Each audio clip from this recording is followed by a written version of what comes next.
आदरणीय राजसाहेब, गेल्या निवडणुकीत तुम्ही मोदी भाजपला विरोध केला. या निवडणुकीत तुम्ही मोदी भाजपला पाठिंबा जाहीर केला. तुम्ही काही निर्णय घेतला तरी आम्ही तुमच्या सोबतच असतो आणि यापुढेही असणार. पण साहेब, एक गोष्ट मात्र सहन होत नाहीये. आमच्या इथे ईशान्य मुंबईत विशेषतः मुलुंड घाटकोपर भागात गुजरात्यांची दादागिरी खूप वाढली आहे. म्हणूनच हे पत्र. 5 ते 6 महिन्यांपूर्वी तृप्ती देवरुखकरला जेव्हा मुलुंडमध्ये गुजराती सोसायटीत ऑफिस नाकारण्यात आलं तेव्हा तिच्या मदतीला सर्वात आधी आम्हीच धावून गेलो होतो. त्यानंतर महाराष्ट्र सैनिकांनी केलेल्या मदतीचे आभार मानायला तृप्ती तुम्हाला शिवतीर्थ येथे भेटली होती. आठवते ना राजसाहेब? तुम्ही आमचं कौतुक केलं होतं. गुजराती दादागिरी विरोधात आम्ही लढलो म्हणून तुम्हीच तर आमच्या पाठीत कौतुकाची थापही मारली होती. साहेब, तुमच्या आदेशानुसार आम्ही ईशान्य मुंबईत कमळाचा प्रचार करतोय. पण साहेब, काल घाटकोपरच्या एका गुजराती सोसायटीत प्रचार करण्यासाठी गेलेल्या शिवसैनिकांना अडवण्यात आलं. त्यांना त्या गुजराती लोकांनी सोसायटीत प्रवेश करू दिला नाही. साहेब, असं पूर्वी कधीच घडलं नव्हतं. हे खरंच खूप गंभीर आहे. भाजपचे उमेदवार मिहीर कोटेचा हे गुजराती विरुद्ध मराठी वाद खुलेआम राजकारण करत आहेत. अशा स्थितीत आम्ही महाराष्ट्र सैनिकांनी कोटेच्या सोबत कसा प्रचार करायचा, त्याला मराठी मतं मिळवून देण्यासाठी आम्ही का राबायचं? साहेब, खरं सांगतो, भाजपला तुम्ही बिनशर्त पाठिंबा दिलाय, पण त्याच पक्षाचं विष मराठी माणसाच्या ताटात उतरतंय राजसाहेब. साहेब, आमची विनंती आहे तुम्हाला, बाळासाहेबांच्या मराठी धर्माला जागा साहेब. आम्हाला ही महाराष्ट्र धर्म जपू द्या. मराठी माणूस आणि महाराष्ट्राला अपमानित करणाऱ्या शक्तीला उत्तर द्या राजसाहेब. तुमचा नम्र महाराष्ट्र सैनिक, घाटकोपर. जय महाराष्ट्र.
आदरणीय राजसाहेब, गेल्या निवडणुकीत तुम्ही मोदी भाजपला विरोध केला.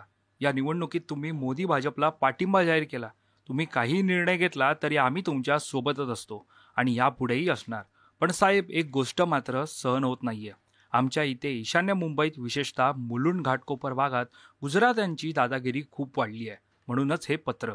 5 ते 6 महिन्यांपूर्वी तृप्ती देवरुखकरला जेव्हा मुलुंडमध्ये गुजराती सोसायटीत ऑफिस नाकारण्यात आलं, तेव्हा तिच्या मदतीला सर्वात आधी आम्हीच धावून गेलो होतो. त्यानंतर महाराष्ट्र सैनिकांनी केलेल्या मदतीचे आभार मानायला तृप्ती तुम्हाला शिवतीर्थ येथे भेटली होती. आठवते ना राजसाहेब? तुम्ही आमचं कौतुक केलं होतं. गुजराती दादागिरी विरोधात आम्ही लढलो म्हणून तुम्हीच तर आमच्या पाठीत कौतुकाची थापही मारली होती. साहेब, तुमच्या आदेशानुसार आम्ही ईशान्य मुंबईत कमळाचा प्रचार करतोय. पण साहेब, काल घाटकोपरच्या एका गुजराती सोसायटीत प्रचार करण्यासाठी गेलेल्या शिवसैनिकांना अडवण्यात आलं. त्यांना त्या गुजराती लोकांनी सोसायटीत प्रवेश करू दिला नाही. साहेब, असं पूर्वी कधीच घडलं नव्हतं. हे खरंच खूप गंभीर आहे. भाजपचे उमेदवार मिहीर कोटेचा हे गुजराती विरुद्ध मराठी वाद खुलेआम राजकारण करत आहेत.